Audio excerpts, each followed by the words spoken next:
Meeting வர வச்சு அந்த 7 மீனவர்களை ஏன் நீங்க மீட்கல உடனடியா அப்படின்னு அவரை கூப்பிட்டு லெப்ட் அண்ட் ரைட் கேள்வி கேட்கும்போது அவர் சொல்றாரு, இல்ல சார் அவங்க நின்று இருந்த ஒரு ஜட்டி அமைப்பு அது பாதுகாப்பான இடம், அங்க 2 இரவு காவலர் இருக்கிறாங்க, அவங்களுக்கு எல்லாம் சாப்பாடுலாம் ஆக்கி கொடுத்தாங்க. எப்படி புயல் வரதுக்கு முன்னாடி வீட்டுல வாழ்ற நம்மகிட்டே பிரெட் இல்ல, பால் இல்ல, கரண்ட் இல்ல, மின்சாரம் இல்ல, ஸ்டவ் இல்ல, எப்படி அவருக்கு சமைச்சு 2 நாளைக்கு 48 மணி நேரத்துக்கு சோறு போட்டுருப்பாரு? இப்படி பொய்யாலாம் சொல்லாதீங்க, அவங்க மீது ஒழுங்கு நடவடிக்கை எடுக்கப்படுன்னு சொல்லி கடுமையா அவரை நான் வான் பண்ணேன். அப்புறம் சாரி சார்ட்டு உட்காந்துட்டேன்.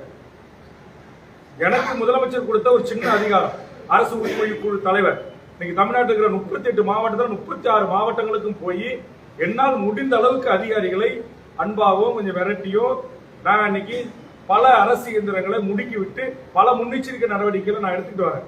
ஒரு சாதாரண ஒரு கமிட்டி ஆசிய சேர்மன் 1 வருஷம் தான் அந்த பதவி.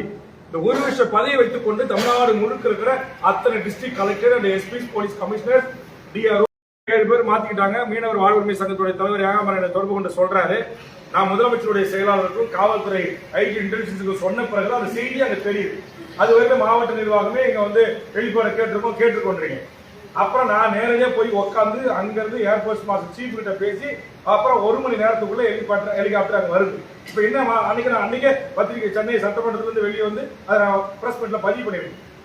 இது எல்லாம் பார்த்துட்டு இந்த கோபத்துலதான் நான் எல்லா ஊருக்கும் போய் ஏன்னா மாவட்டம், மாநிலம், பத்திரிகை, கார் படைசோட போய் அந்த மக்களை கோவப்படுத்தக்கூடாதுன்னு சொல்லிட்டு வெறும் டிஷர்ட்டை போட்டுட்டு சாதாரணமா போய் எல்லாத்தையும் சுத்தி பார்த்துட்டு வந்து என் வீட்டுல பண்டுட்டுல உட்காந்து இந்த மழை வெள்ளம் பெஞ்சு அன்னைக்கே ஒரு டிஷர்ட்டோட நான் லைவ் கொடுத்தேன் 1/2 மணி நேரம்.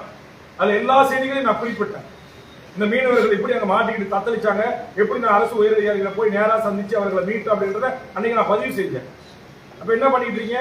நேற்றுக்கு தமிழ்நாடு துறைமுக பொறுப்பு கழகத்துடைய தலைவரை காஞ்சிபுரம் கலெக்டரேட் காரணமாக எங்களுடைய மக்கள் உயிர், கால்நடைகள் உயிர், எங்களுடைய ஆண்டா என்னுடைய தோட்டத்தில் இருக்கிற முந்திரி, பலா, மாமரம் எல்லாம் போயிடுச்சு.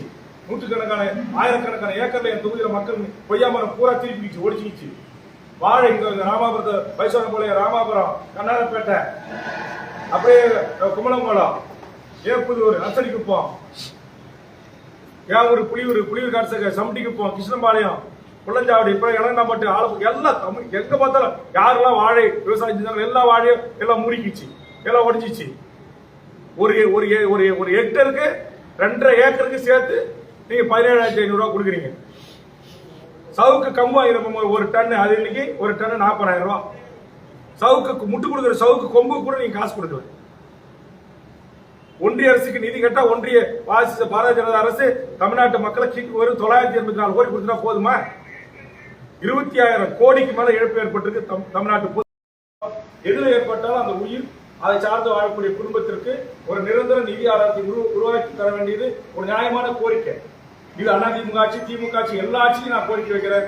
அது என்ன சொல்லுவாங்க, வலு உள்ளவன் வாழலாம். அன்னைக்கு நெல்லியப்பம் பகுதியில் தாழ்த்தப்பட்ட மக்கள் ஒரே குடும்பத்தில் 19 செத்துட்டாங்க அப்படின்னு சொல்லி நான் முதலமைச்சர் கிட்ட போன்ல பேசி அப்ப இருந்து 2 அமைச்சர்களும் அதுக்கு சப்போர்ட் பண்ண பிறகு அஞ்சலிச்சிருவாங்க. ஆனா இப்ப என் தொகுதியில் செத்துட்டாங்க. இன்னும் அந்த 1 லட்சம் ரூபாய் என்ன குடும்பத்துக்கு கிடைக்கல. கேட்டா அது 1 லட்சம் ரூபாய் காமனா எல்லாருக்கும் கொடுக்கறது. இது என்ன நியாயம்? அவன் கொழுப்படுத்து போய் கள்ளச்சாராயத்தை குடிச்சிட்டு அவன் செத்து போறான், அவனுக்கு 10 லட்சம் கொடுக்குறீங்க.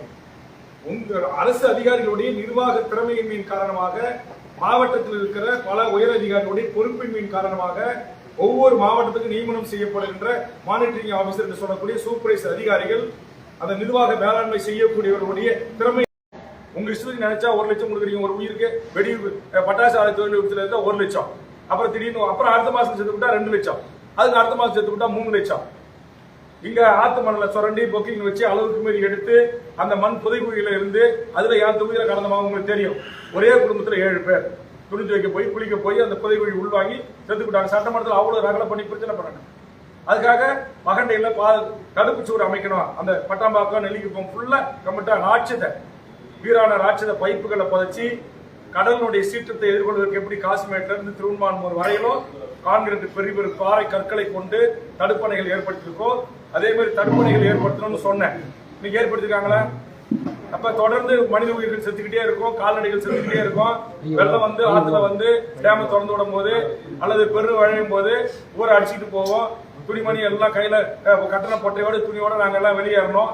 இப்ப இதெல்லாம் பார்த்து ரசிக்கிற